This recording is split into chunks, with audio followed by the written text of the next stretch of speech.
share a little bit about you guys. It wasn't like we just jumped into real estate and we were like wildly successful after that. Absolutely not. Both of us had full-time jobs. She worked in mortgages, mortgage supervisor. I was a personal trainer up in Hunt Valley. So it was not convenient for us to do this. And anybody who makes it sound like flipping houses is super easy and you can do this part-time is pretty much lying. Yeah, it's not. Could you do it? I'm not going to say definitively ever you could never do it, right? I'm just going to give you the realistic version of it that it's not realistic, right? So yeah, we had full-time jobs. You know, Jennifer would basically spend her afternoons searching for homes, right? So she'd work all day. She'd spend her afternoons, evenings searching for homes all the time. And I would basically, this is the hardest thing. Everyone who in here who is a realtor and has a job or did that, it's the most frustrating, annoying thing in the world when you're with somebody working on something, but you're thinking about that, right? So I would be with clients, and I probably should write them all letters, I apologize, because they did not get good service from me. Because I would be thinking about real estate the whole time. I'd be thinking about flipping houses. So with that said, you know. By the end, I was running Taylor Properties pretty much 8 hours a day behind my mortgage desk.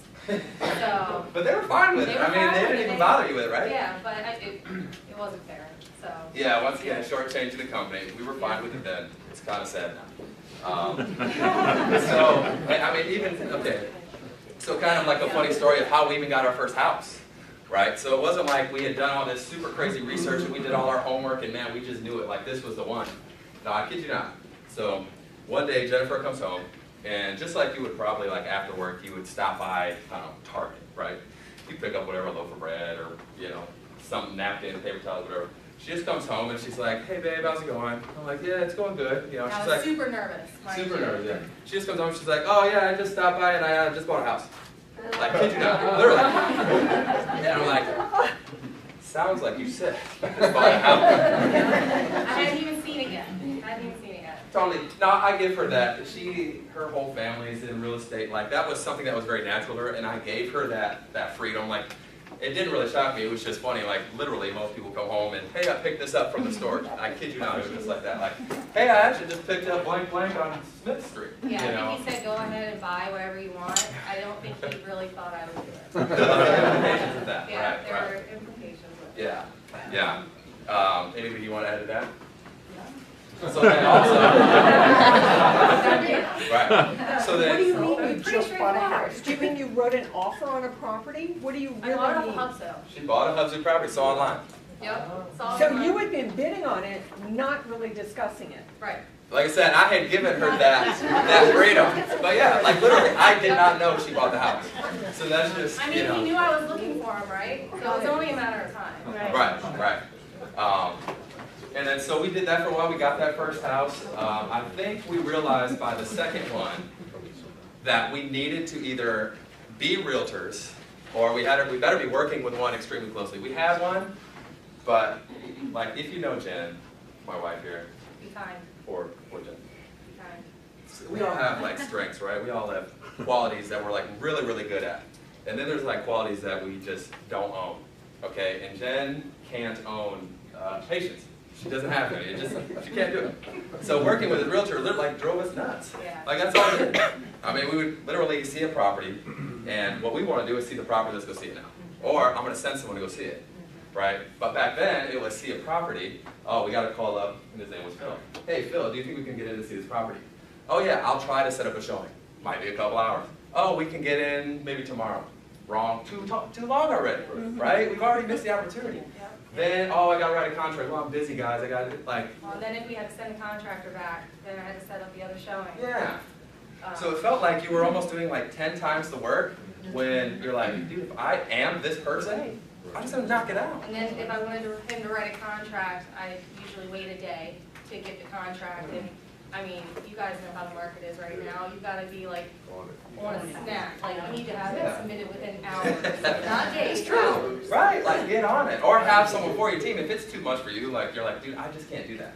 Like have someone on your team who can. Maybe it's a new realtor or somebody who doesn't have that much time, and they're adding a ton of value to you, or they do have more time. They're adding a ton of value to you because they can do that for you, right? We all know how important leverage is here, right? I mean, that's everything. So even, but to piggyback off that story, literally we're just sitting with some friends over at our townhouse at this time, And I think just out of the blue, Jen's like, man, you should be licensed, Jonah. Like, not even herself. She's like, you should be licensed, Jonah. And within like 2 hours, kid you not, she has it, she purchased it in my name, and like, we're going over the courses again. And the whole patience thing, Yeah. patience for him to decide to No. become an agent, No. just, I do it for you. And I think part of it, I actually did do for him. Totally. He was so against it in the beginning. I didn't have the heart for it yet. You know how like the online classes, like they're the little slides? I had to read out loud to him the modules for him to learn. Yeah. And I was actually the one clicking the answers for the test. You know, I'd ask him the question, he'd give me the answers, I'd pick his answer. Yeah. That's how he got it. I'm an extremely unqualified realtor. That's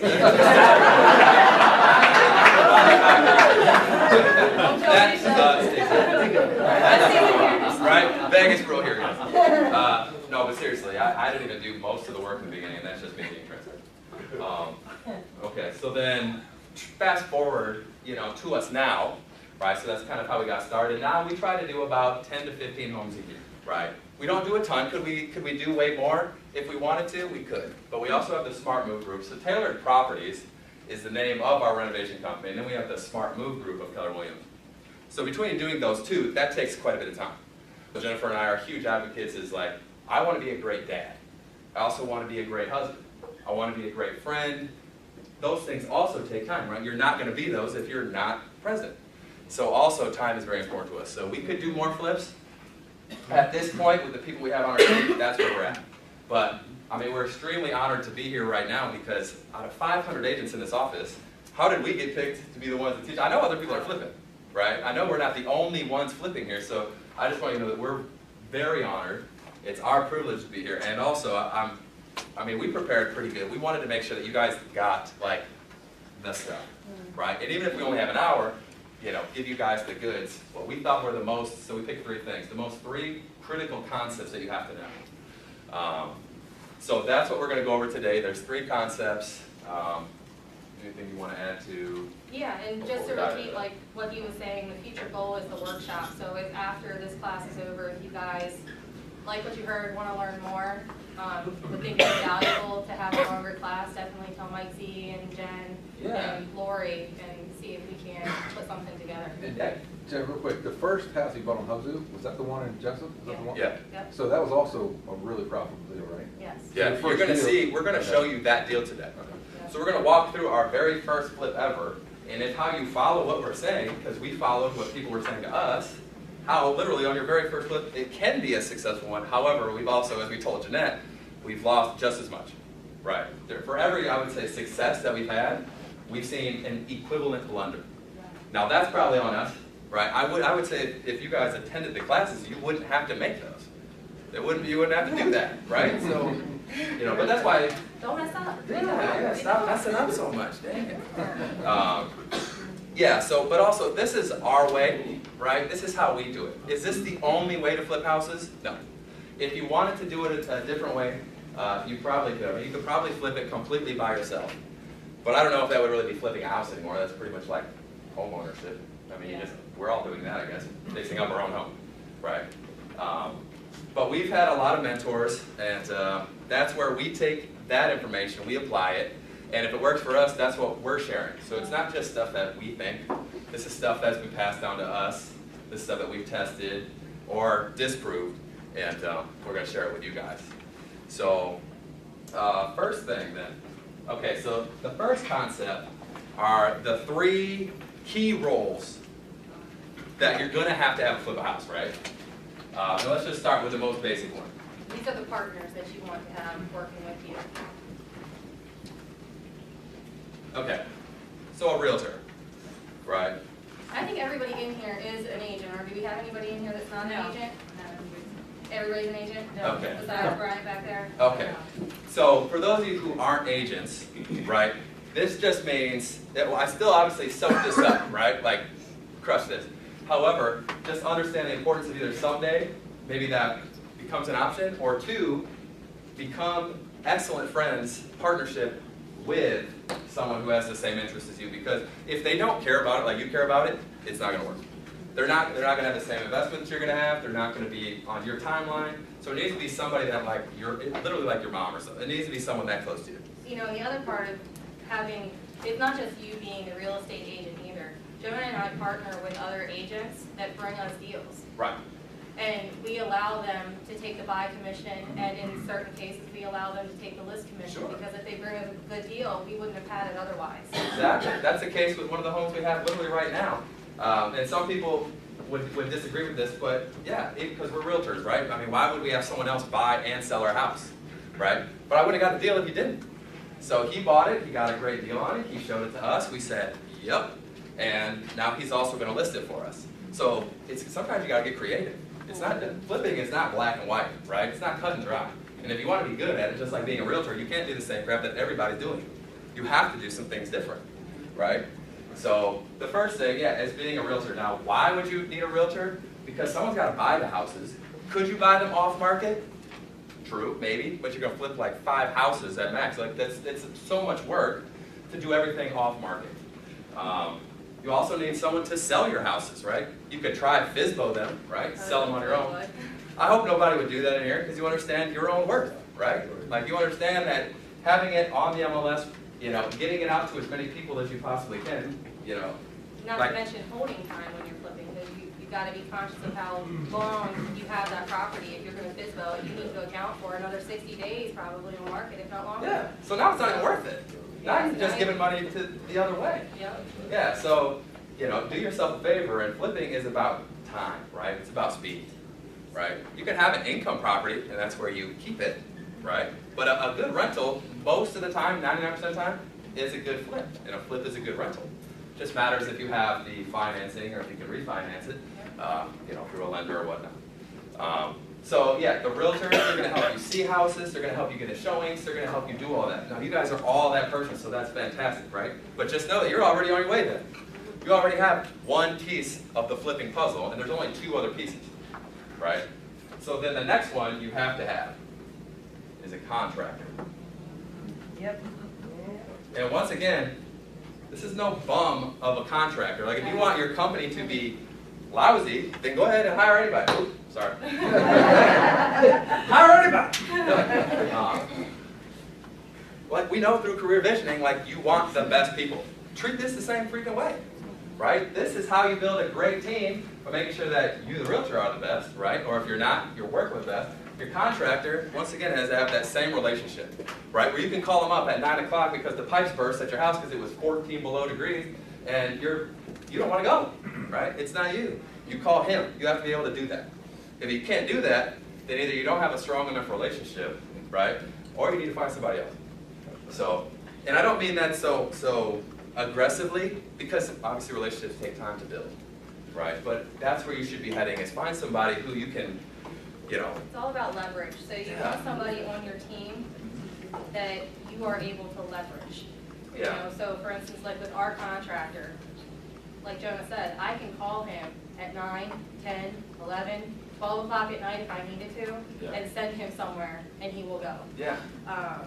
We just had, luckily, you know, it was in the gut phase of the house, but pipes burst in one of our houses up in Towson. And I don't want that phone call. Like, Yeah. literally, that's me just saying, like, I don't want that person to call me. And it's as easy as me sending a text message to him saying that this pipe burst, go check it out, and he's up there within 30 minutes.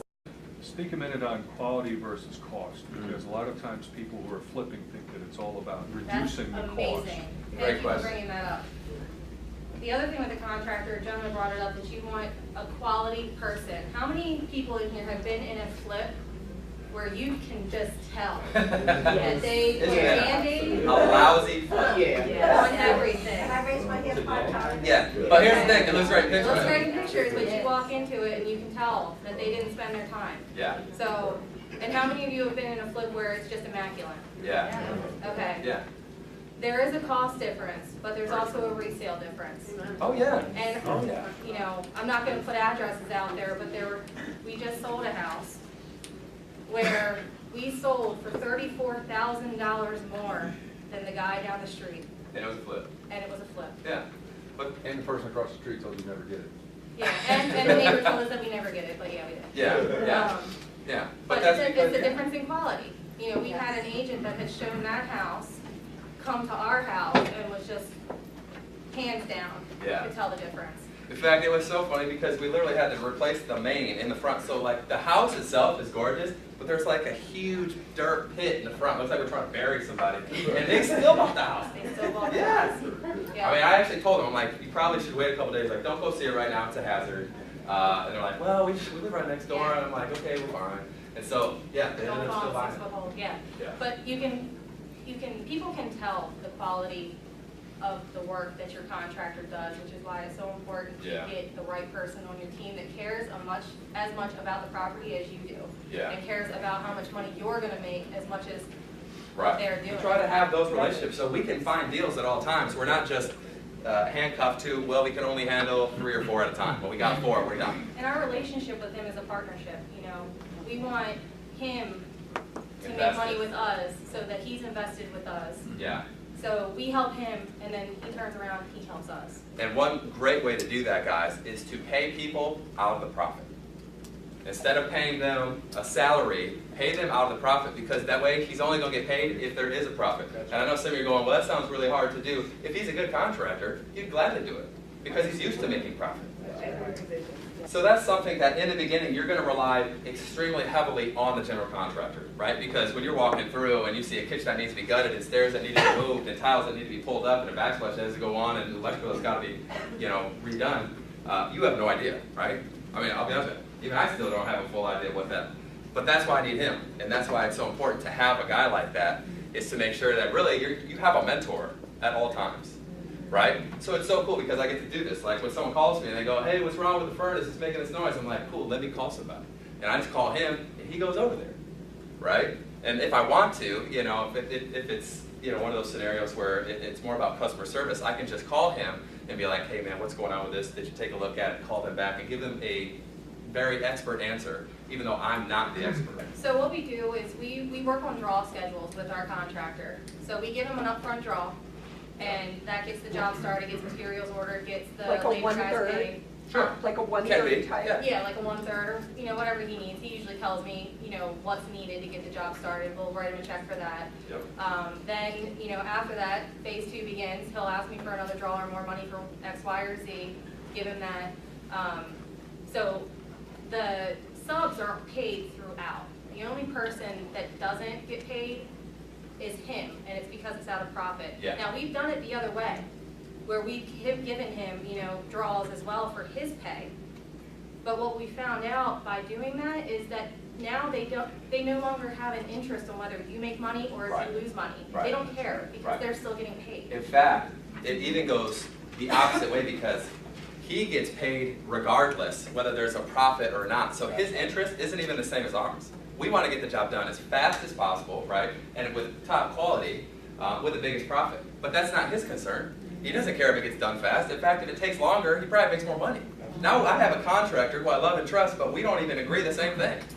So paying him on the profit, we found, and this was actually straight from our mentor because he basically told us that we were doing it wrong. He said, pay him out of the profit, and that way it ensures that you're going to be profitable. And that way, so now we offer him a percentage of every flip. He takes the percentage of that, and that's how he gets paid. And if he does really well, he makes really good money. If it's a so-so flip, he still gets paid for his time. Where do you want to be at? Like, choose your community that you want to look in and start looking for flips around that area. Yeah. Right?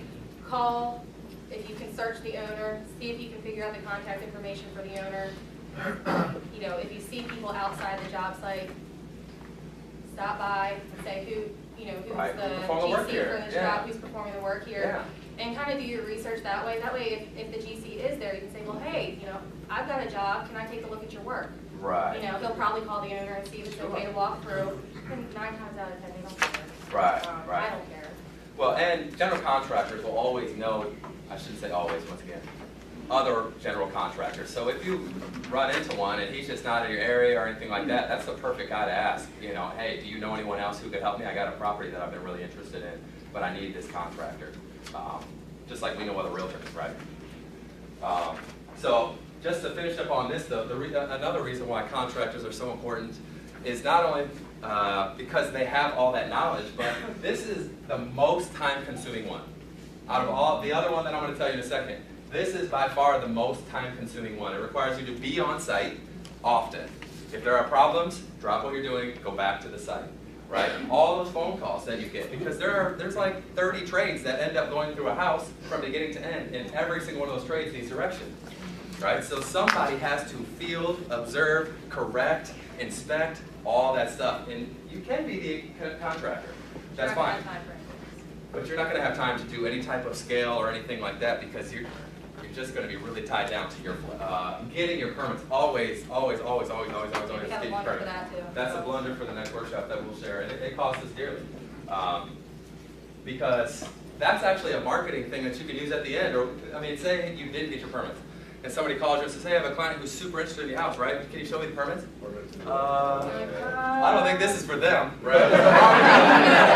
Yeah, no, I see a nice one over Living on the there. street. That they should go look at. Yeah, but so and it just feels good, right? Doesn't it? Like when someone says, "Hey, you got your Like permits?" and here. you're like, "Bam! They're on the counter. I got permits for you. What do you want? Which one? You want building? You want liquid? You know, it just feels good, and you know you're doing a good job. And at the end too, even in your repairs, this shows up again because most people don't get permits because they think it saves money, right? They're like, "Oh, it's gonna cost too much money if I get permits. It's gonna cost me time." Wrong. It'll cost you way more. It'll cost you way more to not give them. All right. So then the third one that you gotta have is an investor, right? Or your money guy. He's got it good. Yeah, so this guy is really the one that I think we all want to be. He's also obviously the hardest one to be, right? He's the one who's got so much money that he doesn't even know what to do with it anymore. He doesn't feel like flipping houses because that's a little risky, right? So he's probably done it for a while or something else, and he's made his money. So now he's going to charge you a boatload to borrow his money. So because obviously unless you have right. Unless you have, $100,000 sitting in the bank for a small purchase, and another $100,000 for a small reno, and I would say $100,000 would do a decent reno. It's not going to do, a ton. And then whatever buying, holding, I get to it in holding, but selling costs, you're going to need like on the low end, you would need $250,000 just cash, just ready to grab. Yeah. So this guy, okay, so now here's the wisdom though. These are the three that you need, right? Now, try to be one of them, but don't try to be all of them. You're already this one, right? Stay in your lane, that's right. Be that one, because you already are. If you're not, try to be one of these, right? If you're not the realtor, then maybe you are here. And if you're not that, then I would love for you to be here. I don't want to talk to you if you are. But yeah, don't try to be all three. That's just going to take you way too long, way too much stress. You're going to have all your money tied up, all your time tied up, and then you're also on the hook. Remember, it's all about leverage. You want to get in and out as fast as possible without sacrificing quality. Right, exactly. So there's a few people in this room that are realtors, so what Right. about them? Yeah, so I would say in this case, maybe it's possible to down the road think about being this, right? If they wanted to. They could become this one, right? These are both just licenses. This one doesn't require a license, it requires you to be successful. So I would say you're really left to be one of these two, or like I said, if you can't, be best friends with one of these two right here. In my opinion, This is the easiest one to be. realtors. All you already are. Most of you are in here already are, right? You're already doing one of the first. Yeah. Okay, so man, we're losing time here. Jay, you want to jump into the second, or did I forget anything? Miss anything? No, I think you got it all. Okay. So money. Let's talk money. Let's talk money. So the first thing that I thought you guys would have questions on is like, where do I get money from, right? Right. Everybody got that Well, question. it just assumed you were gonna give it to them. Right. Right. And at the end of the class, everyone gets 100. So, this is where you gotta get creative with how you finance these deals. Because of course, there's private money, and that's how most people do it, who don't have the money in their pockets to do it. So private money or hard money. So, Yeah. hard money lenders, they're not as elusive as they used to be, even a couple years ago when Jonah and I got started in 2013-14. Yeah. It was harder to find them. There's hard money bankers, in Columbia. I think they're still in Columbia. Yeah. And there's a few other that There's have quite a popped few. up. I actually spent an entire day finding ways to find cheaper money, and there's like 30 of them. Yeah, there's 30. You just Google it, they're Yeah, out there. yeah. But they're Yeah. not going to be kind to you. They're not, yeah. They're, it's hard money. Yeah, and you're gonna expect on your first deal to probably pay like, I don't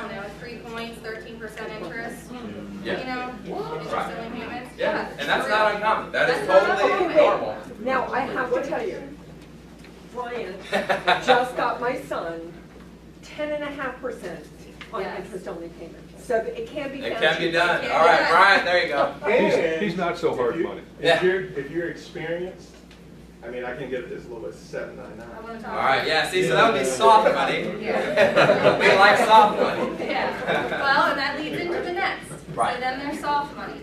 So soft money is gonna be your rich Uncle Sam, right? Well, I should say Uncle Frank, because Uncle Sam's not giving you anything. Right, yeah, that's true. Rich Uncle Sam is not giving you anything. Rich Uncle Frank, you know, so we have a guy that we use a lot too. He's a family friend that did well as an attorney, and he'll lend us money.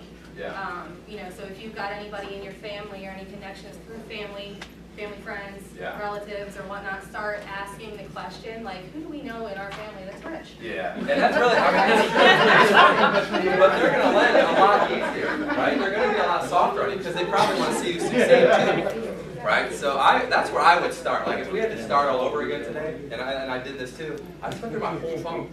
And literally, anyone I thought that either had money or access to money, I just called them and said, hey, you know, kind of like we do with our expireds and our business, like, you know, hey, do you know anybody who would be interested in working with me, and anybody who would want to maybe partner up on some of these deals? And that's how we found a couple of our guys. Yeah. So we just started at home. Yeah, and the incentive to them is that they're doing nothing. Right. They don't need to be on your job site. No, You don't want them on your job site. you really don't. Right. You do They're not. doing opinions. Yeah. You know, so they just get to sit back, relax, and hopefully if you get it done in 4 months, they're getting, you know, their money over the course of 4 months, and, you know, we'll do it again. It's easy. The other thing, you know, and this is something that we use to get started. By no means are we telling you guys to use debt. You have to be Right. very responsible in order to use debt. But to get us started, I think I mentioned that we underestimated our first deal by about 50 grand. Yeah. So in order to get the job done, I had to come up with it somehow. And we didn't have it. Like Yeah. the banks do. Luckily, personal lines of credit came into play, and Home Depot credit line, Yeah. and, you know, getting creative with certain debt, because as long as you're smart about it, and you know what the resale is, and you know what your value is gonna be, and you know how your numbers work out, they're getting paid off in a matter of months. Right. All right, and then you Yeah. can reuse it. Yeah. So, to leverage, you can use debt. A Yeah. lot of, you know, even hard money lenders, you know, I think our first guy, you know, he didn't even care where the money came from closing. He didn't care. He didn't want bank statements. Yeah. He pulled my credit report. That's it. He didn't, and I even asked him, I'm like, so if I pull, you know, 5 grand from a personal line of credit to use that, you know, for closing, do you care? No, that's on you. Yeah, because they're asset-based lending. They care about the house and the numbers. They don't care about where you get the money Yeah. from. However, we're not disclosing, go out and use debt. Disclaiming, yeah, Or, yeah. whatever. Disclaimer. You can see I am an unqualified Do not go out there. It's just another way that you can. It shouldn't be your number one way to do your business. How about the question of, can they use, or do they have to use their own money? Is not using your own money a possibility? So this is, so how many people have either read a book or got caught up on like a Facebook thing that says, buy a house with no money of your own? Right. Yeah, TV. Yeah, the like, as seen on TV, you know? Okay, so how do I explain this? No, you The can't. answer is no. You always need some type of money in your pocket to go to settlement with. I mean, you guys are all real estate agents in here. You know there's closing costs involved. When you're talking about hard money or even soft money, whatever their terms are, you gotta pay points. You gotta bring that to settlement. Yeah. You got transfer taxes. You gotta pay those depending on how big your house is. You got homeowners insurance for the house. You know, Right. there's title work, Yeah. title policies. I mean, the list goes on with how much money you need to have Yeah. available to go to settlement. So the short answer is no. You know, but in terms of like, well, can you get 100% funding for your purchase and your rental costs? Sure. Yeah. You know, But yeah, exactly. All the other costs are still up to you, right? So Right. you can't really flip a house with no money at all unless you just know someone so well that they're like, I don't care about any fee, you know, kick it over me and I'll pay it. And I don't know anybody who's gonna do that. yeah. And how much money do you need? You know, and that's kind of like a catch-22 question also. It'll vary. It'll vary depending on what your purchase price is. You know, if you're gonna start out smaller, you know, we're gonna go through some numbers in a minute, Yeah. but we needed almost $15,000 to buy our own house. To buy it. To buy the first house. Yeah. So it's And that's not just for the closing stuff. just for the closing Yeah. costs, yep. Yeah. I mean, and he paid 100% of the purchase price. Right. So this is So- money that we had to have. We weren't getting the house if we didn't have it. Yep. Um, Anything else? No, I think that kind of covers the majority of that. And one thing that we did want to do now is kind of show you like what that actually looked like and do it on our very first flip for you guys. So what did our very first flip look like with all those numbers? So we call that kind of the net scheme. Because like for example, every time I talk to my contractor, we're like, so what's the total? What's the net? And he'll tell me, and then like, you know, 2 weeks later he gives me an updated bill. And then 3 weeks later I get an updated bill again. So we call it the net because I want to know hard and fast, like down to the penny, like what are we making, what are we paying? And so we're going to go through that on our first one, which was off of Guilford Road, right here in Jessup. Yeah. And this is where I tell you not to listen to the HGTV mumbo jumbo either. Yeah. You know, you bought a house for 100, you put 50 into it, you sold it for 200, and you made 50 grand. Wrong. You didn't Right. make 50 grand. You know, always the net concept talks about your buy, hold, and sell, which depending on, you know, your purchase price again can add up very, very quickly. And you know, if you're not conscious of your buy, hold, and sell, you're not making any money. Oh yeah. So- Yeah, that's your profit, right? You know, your buying costs, you have your transfer taxes, you have your insurance, title work, Yeah. property taxes, points if you're using private money. This is awesome. I love it. You know, holding is pretty easy. You know, mainly it's going to be your interest payments and then your BG&E bill. You know, Yeah. pretty much. And then your selling costs. So, you know, you got to pay commissions, right? Real estate agents, you pay Right. commissions. Right. And Yeah. one thing, go ahead. I was gonna say, so one thing like you would see on HGTV if you were watching one of their shows, and don't get me wrong, like we love HGTV, it's on all the time. Like now I can't sleep without it. But like for example, they would have in there where is the purchase price. It would be the only thing, so they would say purchase price, renovation costs, and sold for. Where is that? Right here. And you're thinking, oh, cool, they made $111,000. Man, time to go find another house to flip, you know? None of this crap is in there, right? That all goes in there. And you'll see here in a second how that 111 was nowhere near 111, right? So can you back up to how did you find the house? How to find a house? It's an online auction. Online So she auction. hunted it down online. She was kind of stalking it. And these auctions, you know, obviously they have their deadlines. And she was just on it like prey. So the story of it was, you know, it was in Jessup, right? And it was off of Guilford Road. I don't know, most of you should be familiar with Guilford Road. It's a pretty busy street. So it had been listed on Hubzu for 90 days or so, and nobody was bidding on it. And it flipped a traditional sale. So, I mean, I was bidding on it, but, you know, but it flipped to a traditional sale. And so I'm like, what is with this? Because it was right down the street from our townhouse. And so I Google mapped it. And if it was on Guilford Road, like right on it, I wouldn't have bought it. Yeah. Yeah. It wouldn't have been near that But I value. Google mapped it, and it sat back off of this side street. A little And I'm private like, drive. You know, and it was a half-acre lot. And the house was like 2,200 finished square feet. You know, it was a little brick rancher, 1,200 up, 1,200 down. Yeah. Um, This, by the way, is the house that she just dropped on me like that. This Yeah. is the same exact house. Yeah, and so I'm like, somebody's missing something here, because we're right next to Fort Meade. I knew that because it wasn't on Guilford Road, that I could probably push a price real quick on it, you know, I could get a good resale on it. But yeah, and this is how the net concept and how, anybody's heard of the magic formula? Have you guys read a book about, or seen it on? Yeah. bigger Has anyone houses? heard of like the formula that Yeah. most investors use to flip a house? Yeah. Okay, Okay, formula, yeah. okay. So, just running through the numbers real quick. We purchased Guilford Road for $163,799. Our buying cost totaled about $14,200. And then over here is where I broke down kind of what the fees were. So we paid $66.90 in points. We paid $1,437 for our homeowner's insurance policy. Because remember, it's not your standard homeowner's insurance policy, it's still a risk policy, Yes. so It's they're more gonna be a little expensive. more expensive. My transfer taxes and title work were $774, and then some other miscellaneous fees came out to $731. So it cost us $14 $14,000 just to buy it. our first flip. Holding it, so these are the interest payments that I had to make to my lender at the time. Now, this was our first flip, and I mean, I was just happy that he gave us the money. Right? Right, So, right. but we paid 3 points and 12% interest Yeah. on our first flip.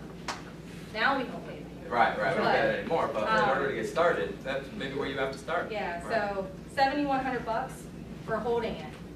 So $66.90 of that was in interest payments, and my BG&E bill over the course of the flip was about $450. Yeah, And then this big guy. right, What was the time frame of purchase to sale? about 12 weeks, right? Yeah. Yeah. Um, And, yeah, at this point, we were licensed. Were we not? You were licensed. I was licensed, but not on the buy. Yeah, right? buy. Right, okay, yeah, so at this point, we did save on the back end commission, but yeah. Right, yeah, we did recapture some commission on that, but $31,300 was what it cost us to sell this house. They wanted 3% back. They wanted 3% back, it was a VA loan, and they needed the money for settlement. Well, I wanted to sell the house, so I said, take it. Great. Right. Commission, we gave 3% on this house. My split, or our split with our broker, you know, a lot of people forget about that, but depending on what the resale is, it's a big chunk. Yeah, If you're not capped yet. Transfer taxes and title work was another $39.52, and then homeowner's warranty was $450. so 30 grand it cost us to sell our beautiful flip. So what is that, 30, 46? What is that, almost 50? Some, yeah, over $50,000 to buy, hold, and sell. Now, if you weren't thinking about that, That's your you profit. just lost money. Right? If you were thinking you're gonna make Yeah. 50, you just lost $2,000 or whatever it turned out to be. If you followed HGTV's simplistic model, you missed it. To renovate this house, it cost us $109,000, basically $110,000 Yeah. to renovate it. Yeah, we can estimate them off of square footage, which will give us a base number, and then it really goes through a process of finalizing. Like if it gets through that, right? If we see a house we like, we know the area, and we base it off of square footage and we get a number, and it passes that test, you know, and then we can kind of finalize it down to where we really need So, to be. and, $50 to $55 Is what we kind of base. is what we average Yeah. for our reno, Yeah. for our pool. Yeah. And don't make the mistake of not counting the basement. Oh yeah. So- Yeah, if you see on the tax record it says like 1,800 square feet, and you don't count the basement, you will be wrong. I mean, 100%. It can basically double your budget. Yeah, if it's a rancher, that's gonna be another 1,800 below. Yeah. You're losing lots of money. Yeah, if you know this number of how this works, you can pick up tons. Just go on Facebook and go to the Baltimore Investing Group. Just find investors like Investors, crazy. I mean, they talk crap about real estate agents all the time because nobody knows how to do this. Yeah. If you know how to do it, you've got a repeat buyer for Yeah. life. They're a pain in the butt. All right, so we gotta get back on track. Let's go through the actual like cost breakdown now, like what you would see on the HGTV episode at the end, what they would actually show you that. So here, we bought it for the $163, $799. Our buy, hold, sell, and renovation was $162, $174.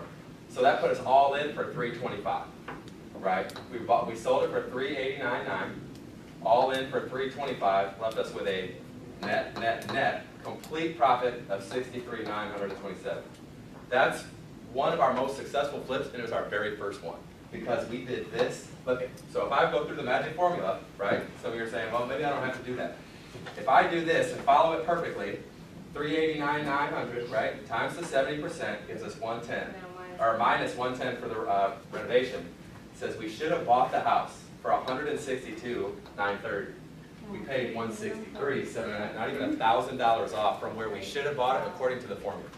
How do you know what you're gonna sell it for? Well, that's where Buy being a great basement. realtor, you know. That's, Jennifer talked about it, but it's so true. Don't talk yourself into a good deal if it's not one. Like, as a great realtor, you can look at comps, you know what it's gonna sell for. And just kind of keep in the back of your mind, like pretend that you always had to bring it to someone else to look over and there's tons of times where I'm like, hey, check out this great deal, you know, and I end up trying to make it sound like it's a great one just because I like the pictures and I think it's cool. I shut it down. And yeah, and she goes down, she's like, you don't like lose $30,000 on your idea. So it's not that this happens all the time. I definitely don't want to make it seem like, go out guys, be profitable and tear it up. This is uncommon. However, when we followed the formula, it's amazing how close. We were less than $1,000 away from what we should have paid for it, and it left us with a big profit. on our very first one. So yeah, guys, you know, last couple things is Jen and I are totally glad that you guys came. Like I said, we're humbled, we're honored that you guys would let us do this. I know there are plenty of other people who could probably teach better than that. However, I didn't break out knives. Probably on your back. But what we would like to do, so this was a one hour, a little over an hour. What Jen and I kind of have the vision to do is to actually do not just a class, but like a workshop, like I was saying, and do fun things in there too, like where we can talk about all our huge blunders. Like I think that's an important part of it, not just the things we did well. We're not superhuman. Yeah, you know, like the permits. We have a huge issue with that. That was a huge blunder for us. Clipping tree, we can go into detail on that, like how we got so burnt so bad. And then even just dealing with the county. We had a house where we literally fought the county for like 9 months. We lost, right? Like we can teach you guys these things, so these are things you don't have to go through. I think something else that would be incredibly beneficial is anyone who comes to this workshop, like find a property that you think is a flip, right? Not something I think is a flip or I sent you. I want you to identify it. And then we'll go through the whole process like we talked about, and we'll find out whether you flipped a house or you flopped a house. You know, and here's the cool thing. You don't have to lose $60,000. You'll get the same education, right? Jen and I didn't get that. We just lost to $60,000 or whatever it was. So we want to do that workshop. Hopefully, you know, we're going to talk to Mike Z and Jen and stuff like that and try to do that. But if we did that, would you guys come to it? Yeah. Would you guys do that? Awesome. You guys want to see like what it looks like what we do? Like we have a YouTube channel where literally we video like half the stuff we're doing. Like at one point, literally a huge massive tree fell on one of our houses, and that video's in there. It was when that hurricane or tornado came through. Literally this tree, I'm not kidding you, huge, fell right in the middle of our house. Luckily we hadn't closed on the house yet. Like the reason why Jennifer and I like flipping houses, like, and hopefully that comes off in why we're here and teaching you guys, is because we've identified real estate as a vehicle to be able to basically like live the lives that we want to live, right? We want to be a good husband and wife, a good, you know, mother and father. We want to be really good at all these other key roles, and real estate allows us to do that. Flipping homes allows us to do that even more, right? So even if you're sitting here and you're like, man, I don't know if flipping houses is going to be for me, like, I still challenge you to find that avenue, right? Because all of you, I know, want to be good people, want to do big things, want to live a life that's worth living. Like, if this scares you, don't stop here though, right? Keep that going. Hey, Jolie, would you invite us to one of your flips so we can see a quality flip? Those do just hold it like an open house. Like, Yeah. you just have everybody come through. I'm gonna need a crap ton of cupcakes and water. I'm about to get a sponsor for that. All right, everybody, thank you so much for coming here.